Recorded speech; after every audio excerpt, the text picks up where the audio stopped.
I retired this past year after 33 plus years of service. My service began in 1979 upon enlistment in the United States Air Force. It's also been my honor and privilege to serve as an officer since earning my commission in 1985.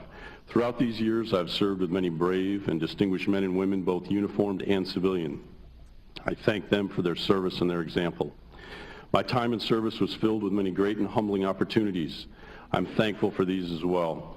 Over the span of my career, I've been shaped by professional education, training, and experience. These and other personal influences have formed my thoughts on today's subject.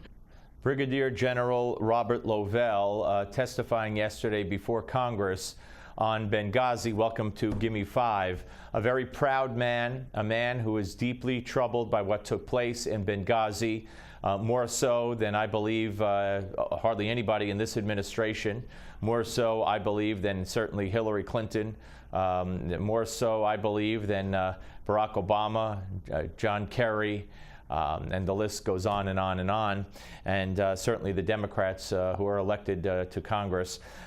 He was talking about, he said a lot of things yesterday. Two main points came out of what he had to say. One, we should have done more. We should have gone to where the fighting was. Run to the fire, run to the gunshots, save our people, try to save our people. We did not try to save our people. He laments that fact in his testimony. And he also makes it perfectly clear that video, what video? There was never any reason to believe Benghazi had anything to do with a video. So let's listen more to General Robert Lovell. There are many sayings in the military. One saying that rings most true is, you fight the way you train. And in Benghazi we did. Many with firsthand knowledge have recounted the heroism displayed by the brave Americans in Benghazi that night. They fought the way they trained. That's in the record. Outside of Libya, there were discussions that churned on about what we should do. These elements also fought the way they were trained. Specifically, the predisposition to interagency influence had the military structure in the spirit of expeditionary government support, waiting for a request for assistance from the State Department. Yep. Waiting for a request for assistance from the State Department. Where was Hillary Clinton? We discussed earlier in this hour.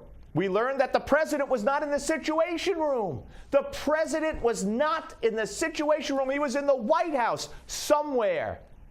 We don't know where. What was he doing? Who the heck knows? But it wasn't important enough to be in the Situation Room, to get an immediate read on intelligence, to get an immediate read on what was happening. Disgraceful. Disgraceful. Here's more. There are accounts of time, space, and capability, discussions of the question, could we have gotten there in time to make a difference? Well, the discussion is not could or could not of time, space, and capability. The point is we should have tried. As another saying goes, always move to the sound of the guns. Always move to the sound of the guns. We should have tried. We should have tried. Now, Hillary Clinton, as we discussed earlier in the hour, called the president around 10 o'clock, and the question was asked of the gentleman who was in the Situation Room, who used to work for the administration at that time. Well, where was the president then? If he wasn't in the Situation Room when Hillary called him, where was he? I don't know. Somewhere in the White House, we're told. Somewhere in the White House. Doing what? Watching TV? I mean, what was he doing? What could have been more important than getting down to that Situation Room? What? One more from the general. We didn't know how long this would last when we became aware of the distress, nor did we completely understand what we had in front of us, be it a kidnapping, rescue, recovery, protracted hostile engagement, or any or all of the above. But what we did know quite early on was that this was a hostile action. This was no demonstration gone terribly awry. To the point of what happened, the facts led to the conclusion of a terrorist attack. The AFRICOM J2 was focused on attribution. The attacks became attributable very soon after the event. Yeah. He knew. They all knew.